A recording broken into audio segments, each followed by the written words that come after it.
I'm not avoiding I'd it. keep Close. Keep my distance. I have 459. Show in fine. mine. Now it's fine. There we go. All rise for the pledge. I pledge allegiance to the flag of the United States of America and to the republic for which it stands, one nation, under God, indivisible, liberty and justice for all.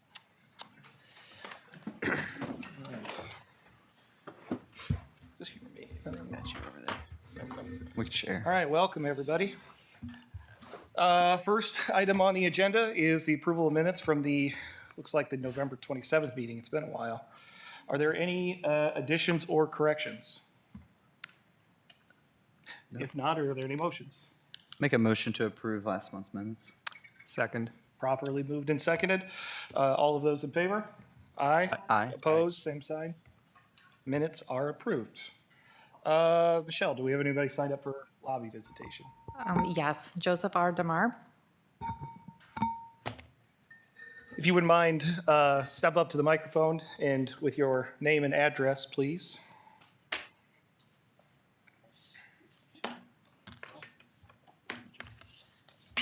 Thank you.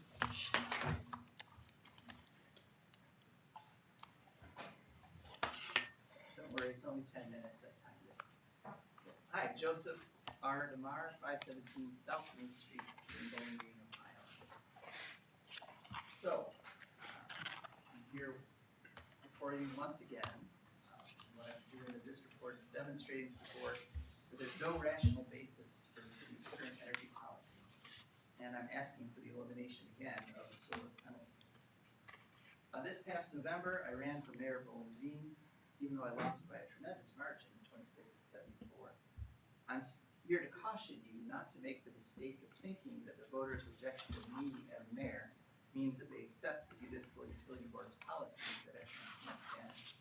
I've knocked on thousands of doors in Bowling Green and talked to thousands of voters. At least 90% of them agreed with me that there should be no solar penalty.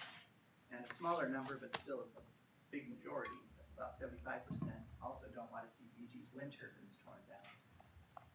So before we look at the City of Bowling Green's policies, it's important to take a moment to acknowledge the crisis in global warming that faces the entire Earth. For decades now, we've known that putting CO2 in the atmosphere is causing the Earth to heat up. Ice caps are melting, growing seasons are changing, fires, floods, and droughts are increasing. Oh, there we go. In 2023, the rate that the Earth is heating literally went off the charts. And I've included in this little graph. It's just one of the graphs of many that show the rate of increase in temperature is accelerating at an unbelievable rate.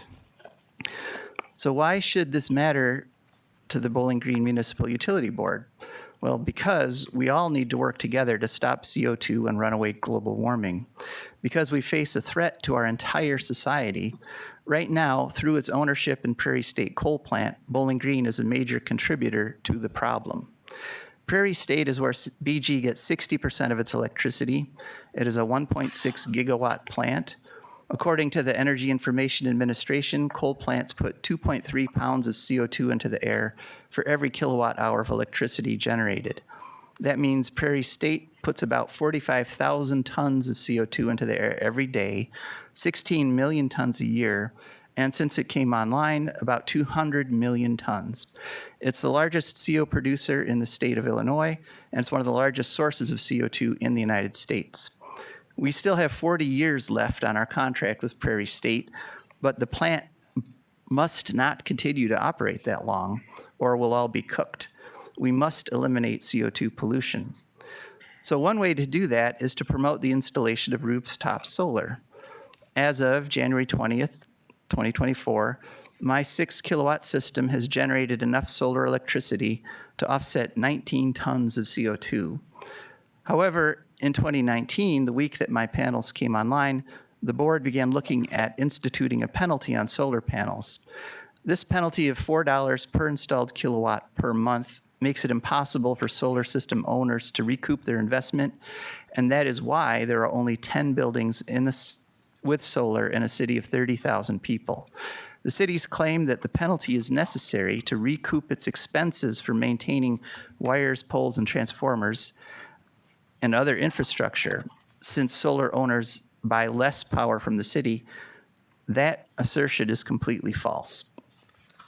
So, since my 6 kilowatt system came online in 2019, it's generated 24,118 kilowatt hours of electricity. Of this, less than a third, only 7,600 kilowatt hours were used by my household. The remaining 16,400 kilowatt hours were sold to the city. The city pays solar owners 7.5 cents per kilowatt hour and then sells those kilowatts to our neighbors for 13.13 cents. So the city makes a profit of 5.6 cents every time my panels put a kilowatt hour of electricity onto the grid. The retail charge of 13.13 cents per kilowatt hour is made up of 3 parts. 44% of it is generation. That's the money that the city pays to Prairie State for its electricity. Another 36 is transmission. That's what the city pays PJM to transport our power from Illinois and from the Ohio River here to Bowling Green. And the remaining 20% is delivery. Now, delivery charges are what covers the poles, wires, and transformers. This is the part of the bill that the city claims they need to put a penalty in place because we're not paying as much as a regular per household that doesn't have solar. So the city claims that because solar owners use less electricity, the solar owners aren't paying their fair share for the delivery, that 20%. However, because my household only used 7,600 kilowatt hours of the solar power that we generated over 3.5 years, the city's loss, quote unquote, was only about $200 in delivery expenses, while it made a net profit of about $1,000 selling the electricity I generated, excess electricity I generated to my neighbors. So because I installed my solar panels, the city earned 5 times as much revenue as if I had never put panels on and just paid full retail for all the electricity my household used. And so I'm going to emphasize that again. Because I installed solar panels, the city made 5 times as much money. This is without adding any new infrastructure. I paid for the interconnection, I paid for the switches, the wires, the panels. Without doing anything, the city quintupled its revenue, also lowering the cost of electricity for my neighbors in the process because they paid less for my power than they paid for Prairie State's power. So that increased revenue also came without adding in the solar power penalty. If the city had been charging me the penalty for the past 40 months that my system's been operating, it would have taken another $1,000 from me on top of the $1,000 profit it already made selling my solar power. Municipal utilities are prohibited by law from making profits, yet that's exactly what the city of Bowling Green is doing, making a profit off of my solar panels. Clearly, there's no rational basis for this solar penalty since the city is not losing revenue as it claims. The city based its penalty on advice from a consultant to whom the city paid $30,000, as I understand it. That consultant was wrong. My figures are based on actual recorded data and not guesses and estimates. The city wasted $30,000 on bad advice. What the city should have done is talk to the solar owners and gotten actual hard data before making guesses at expenses and lost revenue. The city is also now defending itself against a lawsuit brought by Leatra Harper. As you can see from the figures I presented above, the city is likely to lose that lawsuit since the taking of Leatra's property is unjustified. If the board continues to ignore our requests to eliminate the penalty, I probably will also be forced to bring a suit against the city. But while Leatra's suit just seeks damages for her own property, my suit would be against the policy itself. The board has to consider that if it loses these lawsuits, it will probably be forced to pay lawyers' fees and court costs as well, wasting more money trying to defend an indefensible policy. Using the distribution part of the electric bill for these calculations is the only thing that makes sense. The city has no generation or transmission costs for electricity that the homeowner doesn't buy. It's important to note, though, that even if you toss in those imaginary charges for power that wasn't purchased, the city makes so much profit selling this solar power to other households that the city would still come out ahead, even without the penalty. It's also important to note that my solar system at 6 kilowatts is slightly below the average size for a solar system in the United States, which is now up to 7.2 kilowatts. As the size of the system increases, the city's revenue from selling the excess power increases. The revenue that the city, quote unquote, loses because the homeowner is buying less electricity, though, that number stays the same. The way solar power systems work is first the power is used in the household, and then the excess power, whatever the solar is generated above that, that's what gets put on the grid. So if I had a 20 kilowatt system like Leatra Harper's, the city would have made more than 15 times as much revenue. However, the larger the system right now, the larger the penalty. While my penalty is $24 a month, Leatra's is $80 a month. This discourages larger systems. If the city were really concerned about lost revenues, they would be doing exactly the opposite. They would be encouraging large systems and discouraging small ones. So I've included the actual figures in a little chart here. These numbers are based on my solar system, what it's produced from August 1st, 2019 up to January 20th of this year. And as you can see, we've got the amount of power that is generated. I've used, over 24,000 kilowatt hours. The amount that my household used, over 7,000. The amount sold to the city, over 16,000. And then the gross revenue the city made by taking my power and selling it to my neighbors. The city made over $2,000. And even if you subtract the money that the city paid to me, or would have paid to me had it been paying 7.5 cents per kilowatt hour, the city made a net profit, revenue minus generation costs, a net profit of $920. So the remedy for this situation is simple. I'm asking the city to eliminate the $4 per installed kilowatt monthly penalty for having solar. You can keep the reimbursement rate at 7.5 cents.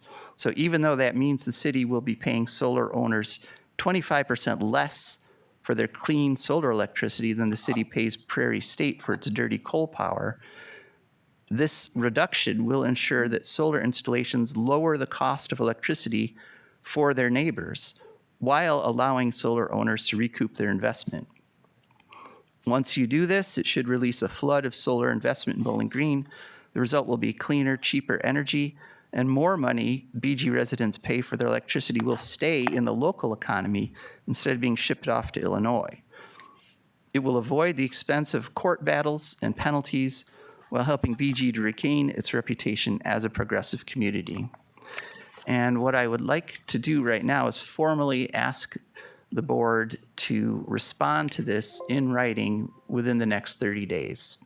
And so I understand that, it strengthens court cases if you show that you've made every attempt to resolve the problem outside the court before you bring it before a judge. So that's all I wanted to say on the solar. And just really quick on the wind turbines, I just wanted to add that I know that city's planning to tear those down. Vestas has a program where they refurbish turbines. You send it to their factory. They send it back with another 15-year warranty and is guaranteed to perform as well or better. And ours would definitely perform better because they're so old, the refurbishment would improve them. And I believe the people of Bowling Green would be much happier if you did that instead of just destroying them. So if you have any questions, I'd be happy to answer. Otherwise, thank you for your time. Thank you, Mr. Barr. All right, Michelle, do we have any other visitations? No, we do not. All right, if not, let's get into Utilities Director report. Brian. Okay, thank you very much. The first item we have is a request to consider adjusting our water meter and tapping fee schedule. This is a schedule where we charge for water meters and for actually tapping the the water line for new customers or buying new water meters. These are basically our costs plus some labor and time and effort in our part. So these are pass-through costs for the most part to customers that need a new water meter installation or need a tap on a water line in the system. Last time we did this was in 2021, and so we do, review our fees, and those fees do go up, especially the meter fees. They seem like they go up every year. So we try not to do it too often, but prices were getting to where they were getting needed to be updated. So the attached draft is our recommendation. Again, the fees are for in-corp and out-of-corp. The reason for that difference is that the in-corp customers pay the income tax for the Water and Sewer Capital Improvement Fund, and that goes into some of our costs as well. So the out-of-corp customers don't pay that typically. So that's why there's a reason for those differences. But I'd be happy to answer any questions if you have any on that item. You said the big driver was material cost as far as, Material costs, and of course, labor costs have gone up also since 2021 with our contracts with the BGEO. So all those, the benefits that those employees receive, as well as are part of that calculation. So in general, all costs across the board that goes into this have gone up, and these tables reflect that. Prior to 2021, when was the last increase prior to that? Do you remember? It's probably every 3 to 4 years. Okay. So maybe 2018, 19 timeframe, we did it before that time. Yep. Just trying to get a better feel for the timing of that. Sure. Thank you. any other comments or questions? Any motions? Mr. Chair, Yes, ma'am. I move we approve Resolution 01-2024-01, approving the water meter and tapping fee schedule. Second? Properly moved and seconded. Is there any discussion? Michelle, would you call the roll? Suzik, Yes. Wagner, Yes. Jesse, Yes. Newlove. Yes. Motion is approved. All right, thank you very much. The next two items, I guess I would like to maybe discuss in combination with each other because they are related. The first is at our water pollution control plant, the wastewater treatment plant, the clarifier project. We have design work going on right now with that project, and the board had approved back in 2022 to authorize an engineering contract to do that design work. This is for the final clarifiers, and I gave you a brief paragraph in the write-up as to what that project is. The 24 budget included $11.5 million in the Water and Sewer Capital Improvement Fund for the construction of the project. The current cost estimate is around $11.8 million, and we had anticipated a loan through the EPA's WPCLF program, as we've typically have used that to fund most large capital projects at the plants or in the collection system. The 24 budget also included $1.5 million in improvements of the primary clarifiers. This is the pier collectors or the equipment inside of the tanks. They're old, they've reached the end of their life, and we're looking to do that work in 24 as well. So the total, when you add up the primary clarifier work and the final clarifier work, would be $13.1 million. We had $13 million total budgeted for that, for those two projects. So the two resolutions there is to, for this item, is to do the construction of both of those projects, but also to do the loan agreement with the Ohio EPA for the final clarifier project at least. And I did give you a layout of the plant that shows you where the primary clarifiers are located, as well as the existing final clarifier tanks, and then the two future final clarifier tanks that we were intending to build with the $11.5 million project. Before you would consider any resolutions, I guess I'd like to discuss the next write-up, which kind of goes with this. And we had plans to do an odor control project at the Poe Mercer Pump Station. And that project, as we got into the design, Kleinfelder was the engineer for the project. it became apparent that there's some ventilation and HVAC issues with the building, that the original scope we had planned out, we're not going to address all the problems with that building, with that structure. So that cost estimate was $1.3 million, and we didn't have room in the budget to put it in 2024 with the other projects that we had. So we put it out to 2025, and we intended to do a loan for that project in 2025.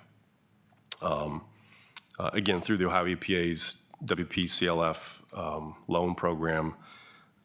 So after reviewing the two projects, or I guess the three projects in total, what we would like to do is to borrow $13 million or $13.1 million for the clarifier project at the plant. That would include both the work at the primary tanks as well as the construction of the new final clarifiers, and utilize the money that we had set aside or put in the budget for the Poe-Mercer odor control project at $1.5 million, and utilize the money we had set aside for the primary clarifier peer collector work and use that for the odor control project. That would allow us to build all three projects or get those under contract in 2024. And essentially what we would be doing is borrowing the same amount of money. When you look at the budgets for 2024 and the plan for 2025, we would just move that borrowing up 1 year for the primary clarifier work to make that one larger project, and we would use the budget, or the cash that was included in the budget for the odor control project, and get all three projects again underway in 2024. So that's the summary of those two items, or the next two items, I guess, on your agenda. I wrote them separately because I found it to be a little confusing trying to talk about the clarifier project and then throwing in the discussion about the odor control project at the same write-up.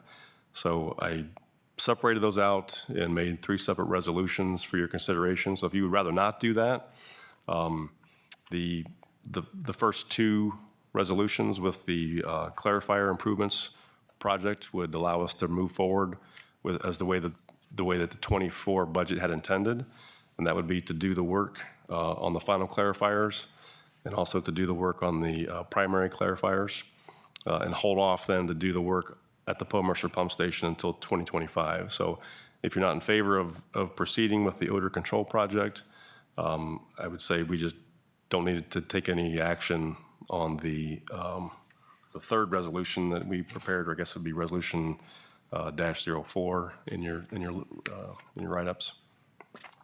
But if you are in favor, then I would ask to approve all three of those, and that would allow us to move forward with the projects in 2024. Does anything change on our application process to add those funds in?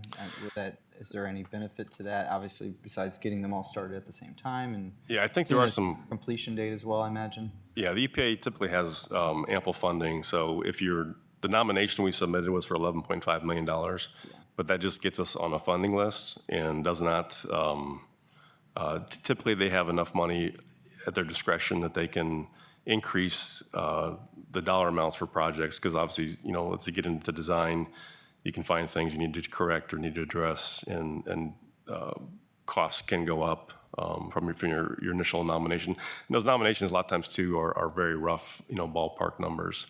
So I don't see a problem with the EPA, raising it to $13 million or 13.1, whatever the final number is. The clarifier work is all within the wastewater plant, property. It's all basically clarifier work in general. The work scope is almost the same.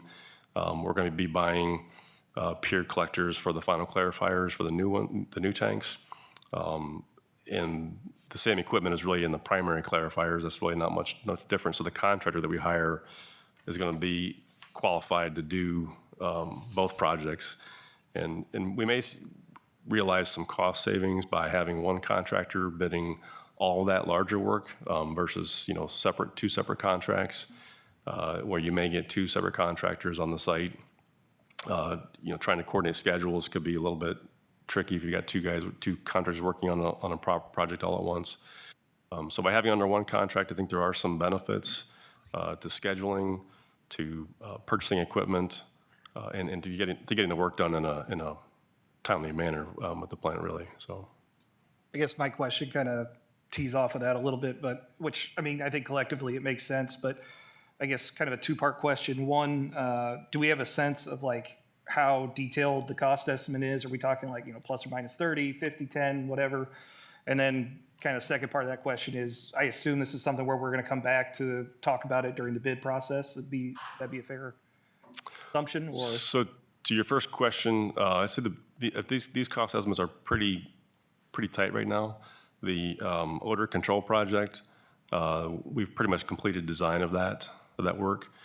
We did talk to the engineer recently, and we had discussed separating out some of the work to do smaller portions of it or do it over time.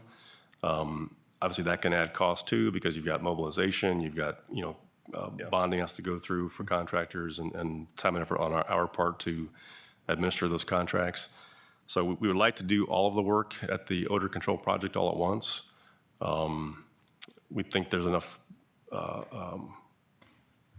issues at the building that we'd like to solve the ventilation problems as well as the odor issues that are there that are causing those problems.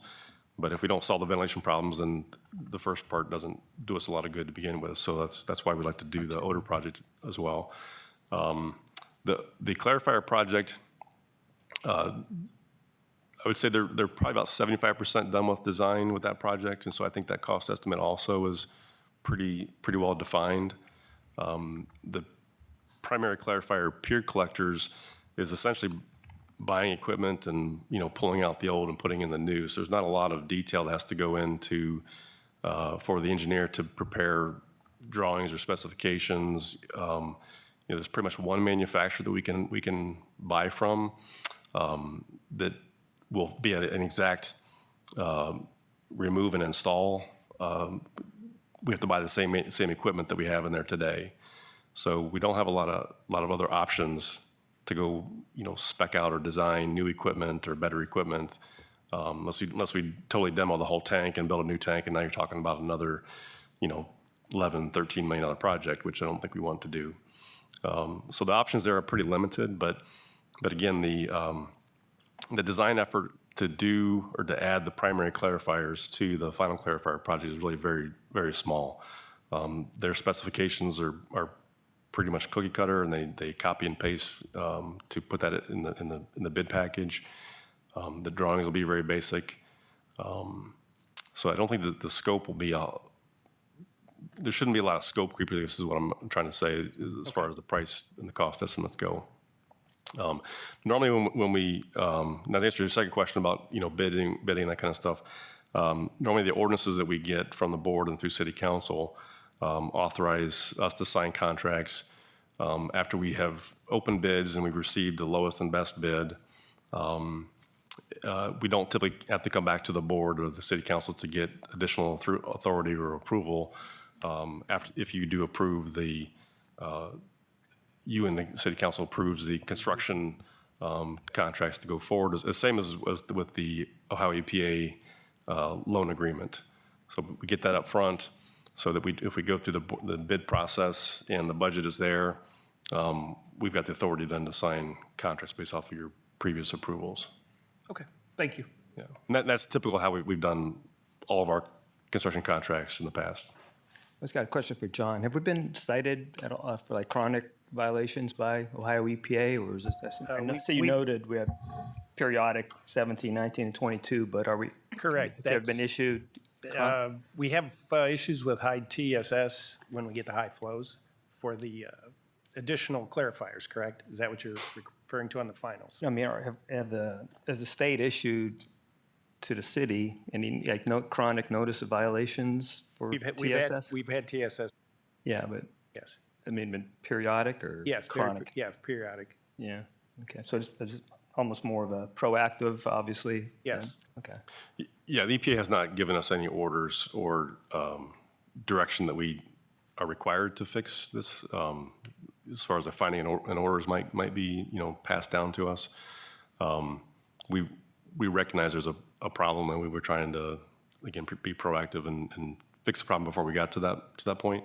But these typically, these violations typically occur when we have extended periods of heavy rainfall, and planned is treating 30 million gallons a day, and it's doing it for maybe a 20-hour period or more, which happens occasionally, but not every rain event.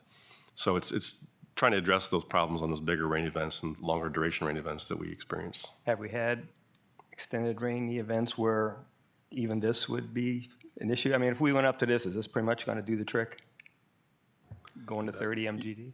Yeah, so what this will do is the 4 clarifiers, 3 of those online at one time will treat 30 million gallons a day. Right. And so the 4th one is really the backup. Alternate, right. So the alternate, they have a redundancy, you have 1 out of service. We always have 3 available. Right. So even if we do get to those higher rain events, we should not have any TSS violations going forward after this point, because we won't be overloading the filters after the clarifiers. And as long as the filters are rated at 35 million gallons per day. So as long as the filters are experiencing and seeing the types of flows and that they were designed for, they should have no problems in treating that wastewater. Thank you. Last question, Brian, is how much would this move up our completion date? Doing that this year rather than waiting until 2025? What's the expected kind of turnaround on the completion of these projects? They likely would go into 2025, especially the clarifier project. Yep. It's going to take a long time to dig the hole, put the forms up for the concrete. There's a lot of concrete that goes into these structures. So I forget the schedule from the engineer right now. Do you guys remember what that was for the clarifiers? 18 months. Okay. For the clarifiers. I expect a little bit less time on the odor control project, just because it's not quite as, obviously not as large of a project, and it's more contained into one building. We really can let the contractor work in the building as he needs to. Longer lead time might be the equipment to purchase for the odor control equipment. I'm not sure what their lead time is on that particular unit, but that's probably the longest effort on that project. Thank you. But I would think early 2025 for that one would be done. So All right. Kind of walk through this one at a time here. Go ahead, you got some. I'll make a motion to approve Resolution 0120-02, authorizing the construction of the clarifier improvements at the water pollution control facility. Second. Properly moved and seconded. Is there any additional discussion? No, I do think it makes sense to do these together and complete this process together. But yeah. Yeah, I would agree with you as well, what we're collectively thinking, but, okay. Michelle, would you call roll? Newlove, Yes. Jesse, Yes. Wagner, Yes, Suzik. Yes. motion is approved. Sir Chair. Yes, sir. Make a motion to approve Resolution 012024-03, authorizing a loan agreement with the Ohio EPA, Ohio Water Development Authority for a water pollution control loan for construction of the clarifier improvements at the water pollution control facility. Second. Properly moved and seconded. Any additional discussion? If not, you could call roll. Newlove, Yes. Jesse, Yes. Wagner, Yes, Suzik. Yes.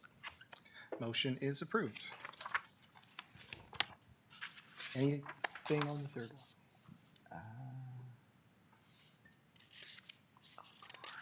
Do we want to discuss 05, or is it, I'm sorry, 04? That's another one, right? yeah. Oh, 4. That would be the odor control one, if we want to move forward with it. Okay. Sir Chair. Yes, sir. Authorized to, Resolution 012024-04, authorizing Utilities Director to proceed with the odor control improvements to the Poe and Mercer pump station. Second. Properly moved and seconded. Any final discussion? If not, Michelle, if you'd call roll for us. Suzik, Yes. Wagner, Yes, Jesse, Yes. Newlove. Yes. motion is approved. Thank you. All right. Okay, thank you very much. Appreciate that. right, the last item we have is is an AMP solar proposal. And there is a PowerPoint here that I'll run through briefly, but I guess we'll go with that right now, then we'll answer any questions you might have as we go. So if you have your screens there, everybody can see that maybe? Yep. Hopefully.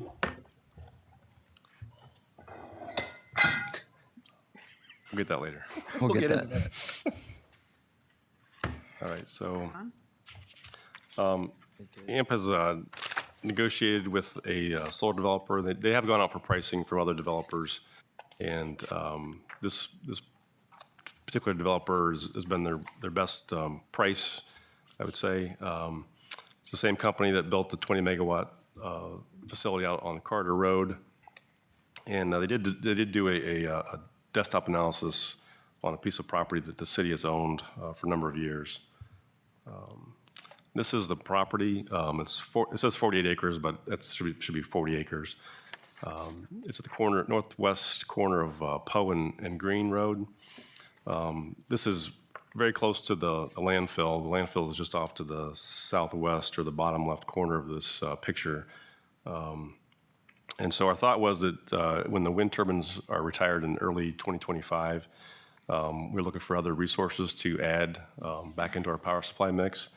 And solar is really a really pretty good option, given that it closely models our customers' load use, and the siting or the permitting for new wind turbines can be a little bit difficult. And a lot of times developers want to build, dozens or more than that when it comes to new wind facilities. So this site seems like it fits well with solar. The circuit that the landfill is tied to actually goes down West Poe Road, so the circuit is already there today. And we would propose to utilize that to get the power back to the city. This is a preliminary rough layout that was prepared for us on how they could potentially utilize the site. It's a 5.5 megawatt AC, so the DC side is a little bit higher at 7.6 megawatts. But what would be pushed to our system would be 5.5 megawatts. It does provide for maintenance of the ditch that runs through the property, so that blue sort of diagonal that cuts across the property does limit the solar production. But I think it is a county-maintained ditch, and so we have to maintain space around the ditch so that the county can go in and maintain and clean the ditch if necessary. So that's why you see that there's a break between the southeast and the larger portion to the north of the property. They gave us some preliminary pricing as well. Again, it's 5.5 megawatts AC. It'll be tied to our distribution system. There's three options here that they're showing: 25, 30, and 35-year contracts or PPAs. No escalator or no price change over the life of the power purchase agreement. The blue is if Bowling Green keeps the RECs or the renewable energy credits, and the green is if the RECs go to the developer. We would recommend if it does go forward that Bowling Green keep the RECs and then sell or monetize those to help lower the cost of the projects as we do our other RECs. The pilot that you see there, that is a payment in lieu of taxes, and so that's a provision in the state law for renewable energy projects that allows renewable energy projects to pay a lower tax increase, or property tax increase, versus what the state would typically require. So that's an adder to the project because Bowling Green would be the sole outtaker for the power. So that would be added onto the dollar per megawatt hour price that you see. We did ask them if we could do an upfront payment similar to what we did on the battery project to help lower the final cost, and they did say yeah they could help us in that regard. And so the table at the bottom reflects if we've made a $1.5 million prepayment towards the project. There's a pretty good price increase by about $10, $11 a megawatt hour. The pilot pretty much stays the same. That doesn't change a whole lot based off of the prepayment.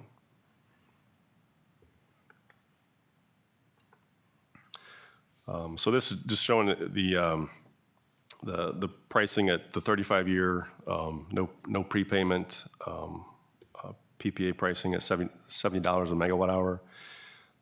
The REC value that we could receive if we sold the RECs, they would qualify for the Virginia PJM Tier 1 certified, so we would get up to potentially $30 a megawatt hour. If it was sold in Ohio, those RECs would be worth $5 a megawatt hour. The REC market is variable. It does change from time to time, and every state creates their own structure and regulations about what is considered, Virginia certified or Ohio certified. Some states, I think like Pennsylvania, for example, they might say that the energy had to be produced within the state of Pennsylvania to be Pennsylvania qualified, so that kind of limits the number of resources that can sell into that market. But right now, the Virginia allows those RECs to be sold there, so that's where we would probably sell those to get the highest value. But it could change, like it could go to, $5 or less. The behind the meter value we would receive for coincident peak shaving for capacity and transmission, that's about $20 a megawatt hour. So again, those would reduce the price at $70 down to whatever the final net number would be. This just shows a chart of our current load and resources.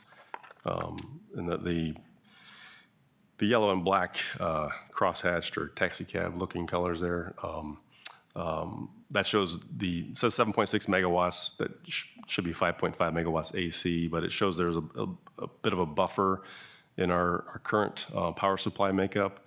The existing solar there is shown in yellow. That's the 20 megawatt facility out on Carter Road. We only buy 13.7 megawatts of that project. So if you think about proportionality, that's why the current yellow is not much greater than what is shown there at 5.5 megawatts. But there is room in our current power supply window to add some more resources. This is another example of showing so again, it says 7.62 megawatts, but it should be 5.5 megawatts for the AC side. This is a power supply position showing different resources. The red and white hatched is basically what we buy in the short-term market. And if this project would come online in 2026, roughly, assuming 1% load growth in our power supply needs, there would be, again, showing a window of opportunity to buy that resource or pay for that resource. It does also show that the JV6 project that falls off in 2025, very slight drop in the chart. You can notice it mostly with the yellow dropping a little bit. That's again that JV6 project falls off in 2025. So AMP is looking for some interest from the city. Any kind of final approval would have to go through the board and city council. So we're not asking for any kind of formal approval or contract authority at this point in time. We're just really asking the board, are you interested in seeing more information? This would allow the developer to secure better pricing. There would be some, AMP has gone and talked to other developers, but they've kind of locked in with this one developer for pricing and layout of the current site. The developer has indicated they would pay prevailing wage as part of their contract to build the project. So we appreciated that. The pilot does require that they would meet the 80% Ohio domiciled labor requirements. And they have indicated that they would seek quotes or bids from local EPC qualified contractors that are in our area that could do this work, or that could build the project. Again, for comparative pricing, AMP has received other prices for solar developers that are in the $75 per megawatt hour range. So this price is a little bit below that. If you add in the pilot cost as well, you're back to about $75 a megawatt hour. And again, for next steps, we're just trying to see if the board is interested, that we would, ask you to pass this resolution. That would give AMP and the developer an indication that the city is interested in looking at further information, trying to negotiate contract terms and get to some kind of final pricing on the project. Again, we would come back to the board. We had those issues and details worked out and ask you for approval to sign a contract at that time. Don't have that final information for you today, but again, we're looking for just a general head nod to say, yes, we're interested, and ask AMP to move forward with looking at additional negotiations with the developer. I think that covers most of what I wanted to bring up. So if you have any questions, I'd be happy to answer those. So just to clarify, just on this last bullet point here, or I guess the next last one, the agreement to exclusivity clause, what exactly is that? I guess, because that to me seems like it's the only commitment right at the moment. So can you define what that exclusivity clause is? Yeah, I think what that means is when they come back with a final contract proposals to us, that we would only be talking to AMP and the developer. We're not going to go out and source other for the solar on that field or Right, correct. Got it. Yeah, and AMP, I think, has, I think there were some restrictions on what they could do, after they had signed that term sheet as well. We've signed nothing with the developer, so we're under no commitment or obligation to do anything. And this resolution we've prepared for you doesn't obligate us to restrict it to just AMP or their developer. I would say we do have a relationship with that company, and it's been very good practice over the past several years since the field came online in 2017. We maintain everything outside the fence. They maintain everything inside the fence. We've seen very good maintenance whenever there's been an issue or a problem we bring to their attention. They have had a maintenance staff or maintenance worker that has lived in BG for a while. I think maybe he's moved out of town now, but he's still local.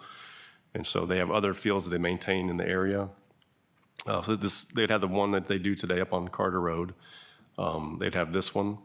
They also do the one in Haskins and some other AMP communities where they built solar back in the 2017, 2018 timeframe that they maintain.